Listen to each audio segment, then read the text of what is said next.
Este é o canal Caminhos do Pensamento. Eu sou branco, estou com um boné preto com um detalhe dourado na região do meio. Estou com óculos escuro, tenho barba curta, preta e também bigode. Estou com uma camiseta laranja com detalhe preto na gola e em volta dos braços. Estou caminhando em um parque público rodeado por árvores, sobre folhas e galhos, enquanto olho para o meu celular. E aí pessoal, tudo bem com vocês? Meu nome é Rafael e hoje vou tratar de um assunto extremamente polêmico. Imposto é roubo? Eu lembro quando o Daniel Fraga surgiu no YouTube, lá pelos idos de 2012, trazendo o chamado anarcocapitalismo para o YouTube brasileiro.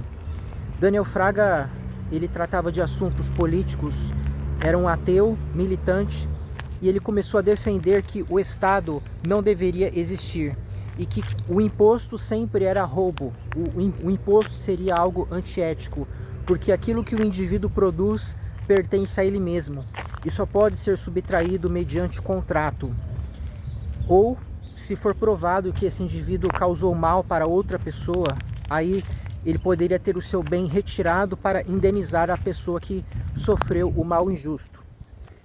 Não eram essas as palavras que ele usava, né? Mas adaptando aqui para o nosso contexto era isso. Ele focava muito na questão da liberdade individual, que o Estado escravizava os indivíduos, né? E então ele defendia isso, você se preocupar com o seu próprio interesse, você se preocupar com o seu benefício, sem ser forçado a coisa alguma, né? A caridade tem que partir da voluntariedade da pessoa que deseja ajudar e não de um sistema imposto sobre essa pessoa, né? Subtraindo parte do dinheiro dela para ajudar os outros. Não, mas a pessoa mesma é que tem que decidir ajudar. E eu lembro quando eu assisti esse vídeo, eu concordei com muitas coisas, discordei de outras, mas eu fiquei pensando, não, o imposto não pode ser roubo, porque o Estado é uma instituição necessária para a organização de uma sociedade ordeira, pacífica. É necessário sim que você tenha uma estrutura jurídica acima da vontade dos indivíduos, porque se você deixa que os indivíduos se organizem a partir do zero, você vai ter um cenário de barbárie, de retrocesso social. O Estado é fruto de uma evolução histórica e, portanto, nós não podemos abrir mão dele, mas nós devemos aprimorá-lo para que os impostos sejam cobrados da forma mais justa possível, de acordo com as capacidades de cada um, e sejam aplicados também de forma justa, de acordo com aquilo que realmente está previsto na Constituição Federal, ou seja, de modo a garantir segurança, saúde, educação, infraestrutura, segurança inclusive das fronteiras. A gente não pode deixar apenas que o mercado exista, que o mercado tome conta de tudo. Mas nós devemos ter um equilíbrio entre a iniciativa privada e o setor público, o poder público. Bem, foi isso que eu preguei durante muito tempo, né? Eu cansei de debater com vários ANCAPs aí, foi mais de 8 anos nisso. E eu não sei dizer muito bem o que aconteceu, assim, o que me levou a uma inflexão, mas talvez tenha sido uma mudança gradual que eu não fui percebendo, até que chegou a hora que deu o clique. Eu lembro até hoje que eu estava andando no centro da cidade, debaixo de um sol escaldante parecido com esse aqui, e eu estava com meu foninho de ouvido, ouvindo aquela música: Eu te amo, meu Brasil, eu te amo. Meu coração é verde, amarelo, branco e azul anil. E foi uma coisa meio que aleatória. Simplesmente, enquanto eu ouvia aquela música, depois de tantos anos refletindo, debatendo esses assuntos de anarcocapitalismo, parece que a casca caiu da minha mente. Eu comecei a pensar: imposto é roubo, o Estado não deveria existir. E eu falei isso não apenas reproduzindo, mas declarando algo que eu entendia ser um fato naquele momento. Eu comecei a ver de uma forma diferente as coisas. E a partir dali, eu não sabia o que eu defenderia exatamente, porque eu não me identificava como ANCAP por não abraçar todos os pontos que eles defendiam, mas eu comecei a admitir esse fato, que o fruto do trabalho de alguém pertence a essa pessoa. E se você retira esse fruto forçadamente, isso por definição é roubo, isso é antiético, é um desrespeito à liberdade desse indivíduo, é um desrespeito ao próprio trabalho que ele despendeu para adquirir esse produto ou para produzi-lo. E quando você tira esse bem sem uma contratação prévia na qual estivesse prevista essa subtração, você está sim escravizando essa pessoa, dizendo do que você sabe o que é melhor de ser feito com esse dinheiro, que você sabe melhor do que esse indivíduo como esse dinheiro deve ser gasto. Ora, o fato de o Estado ser antiético não significa que nós não devamos ter uma organização social, que nós não devamos ter instituições. Sim, é possível que você tenha organização, inclusive jurídica, instituições que vão regular o modo como as pessoas viverão, que vão prever previdência, sistema de saúde, segurança, inclusive com polícia, né?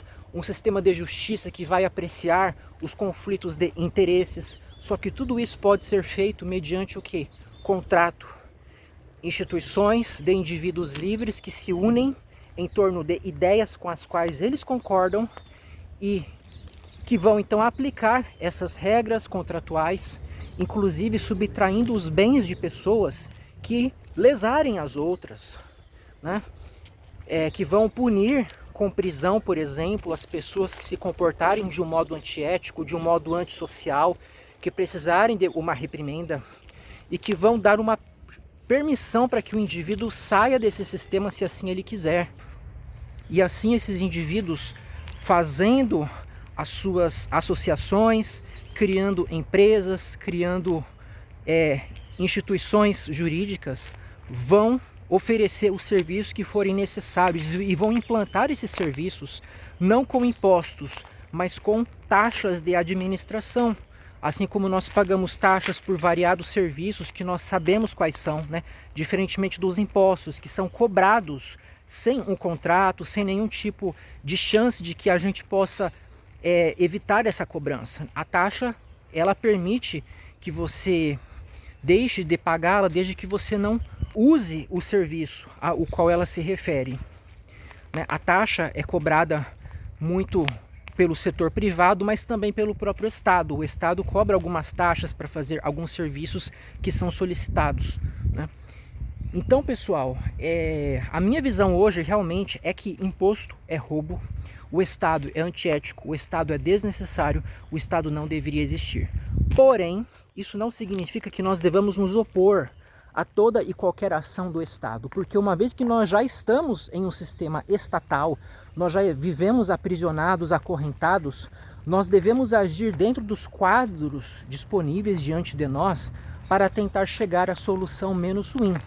Muitas vezes nós devemos apoiar certas iniciativas do Estado que vão beneficiar a nossa vida, porque se a gente simplesmente se recusar a apoiar tudo o que o Estado faz, se a gente se opuser a qualquer política estatal, nós obviamente não vamos minimizar o nosso sofrimento, minimizar a nossa expropriação, a violência que é feita sobre nós, mas simplesmente nós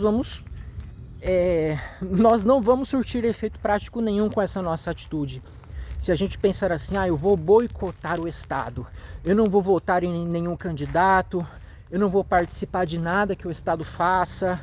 Não, você não vai estar colaborando para tornar os indivíduos mais livres, né? Mas pelo contrário, você simplesmente estará permitindo que outros escolham no seu lugar.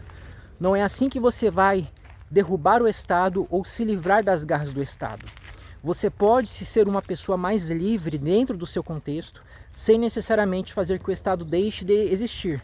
Mas você pode criar meios, condições para que você não dependa do Estado e que outros indivíduos também não dependam. Você pode dar ideias para que as pessoas façam as coisas que o Estado costuma fazer sem necessariamente afrontar o próprio Estado, né? E um exemplo magnífico disso são os aplicativos de transporte. Eu tenho uma ligação muito grande com essa questão do transporte público. Eu já fiz abaixo-assinado, colhi a assinatura de muitas pessoas, fui falar com o gerente da empresa que fazia o transporte público na época, fui conversar com vereadores, eu fiz aquilo que estava na minha mão. E um dia vieram os aplicativos de transporte e resolveram grandemente esse problema.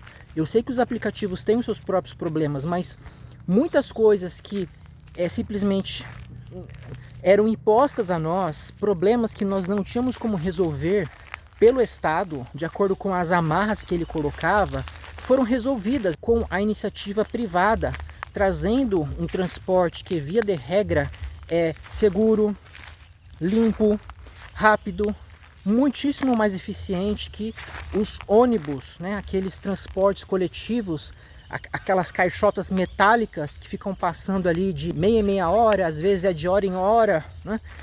E, enfim, poderia dar muitos outros exemplos aqui de como a iniciativa privada, com a sua inventividade, né, com esse espírito de propor soluções, de agradar os clientes, consegue trazer benefícios sociais muito maiores que os burocratas estatais, sustentados com dinheiro tomado das pessoas via impostos, né? E o meu discurso, então, casa muito bem com grande parte do que os anarcocapitalistas pregam, pessoal. Mas eu não abraço assim na integralidade certas coisas do que eles ensinam. Eu sou uma pessoa realista, eu defendo a ética, eu defendo a lógica, mas ao mesmo tempo eu tenho os pés no chão. Na hora de tomar as decisões, eu sou a favor de olhar a situação como ela é e procurar minimizar o estrago que nós vamos sofrer de uma forma ou de outra. A gente tem que escolher sim o mal menor, sem prejuízo da conscientização das pessoas, para que nós tenhamos cada vez mais a iniciativa privada atuando, a iniciativa privada sendo menos sufocada com impostos, menos sufocada com regulações, inclusive, e que as boas ideias sejam aplicadas sem serem forçadas. Você tem uma ideia boa na sua cabeça, você tem que convencer os outros, você tem que procurar pessoas que pensem como você. Às vezes as pessoas pensam as coisas boas, mas não se unem em torno disso. Ficam esperando que o Estado mude a situação, mas se elas se unirem em associações e se lançarem, elas vão conseguir fazer muitas coisas, né? Inclusive modificando as próprias políticas do Estado. Foi o que ocorreu, por exemplo, na área ambiental. O Estado abraçou essa ideia de preservação ambiental, de sustentabilidade, por causa da iniciativa privada. O Estado era um destruidor atroz do meio ambiente e hoje muitos estados têm nas suas constituições essa ideia de você preservar os recursos naturais para as futuras gerações, inclusive, né? São ideias corretas, ideias que se mostram lógicas, porque dizem respeito à subsistência dos seres, diz respeito à manutenção das condições que nos permitem ter ar puro, ter um alimento realmente nutritivo, né? Dentre tantas coisas benéficas, e o Estado então abraçou isso, porque o Estado, na verdade, é um modo de organização e de atuação dos indivíduos, né? É um modo em que os indivíduos se unem e aplicam ideias que não foram previamente combinadas com esses indivíduos. O Estado, então, ele é ditatorial por essência, ele é um agente que restringe a liberdade dos indivíduos, e essa restrição sempre é ilegítima, porque não permite que o indivíduo escape disso, né? Porque não há um contrato, existe apenas uma imposição de vontade, que busca ser justificada por razões históricas. O fato de que o Estado já está aqui há séculos ou há milênios, né? Esse fato é invocado como se isso sustentasse a legitimidade do Estado, o que é uma falácia, né? É uma falácia do apelo à tradição. Não é porque uma coisa vem sendo defendida e praticada por milênios que essa coisa é correta, né? Na verdade, como eu demonstrei aqui, a existência do Estado é antiética por si só. Viva a liberdade individual, viva a criatividade da iniciativa privada, viva os filantropos, os empreendedores e abaixo os burocratas. Pessoal, por hoje era isso. Até a próxima.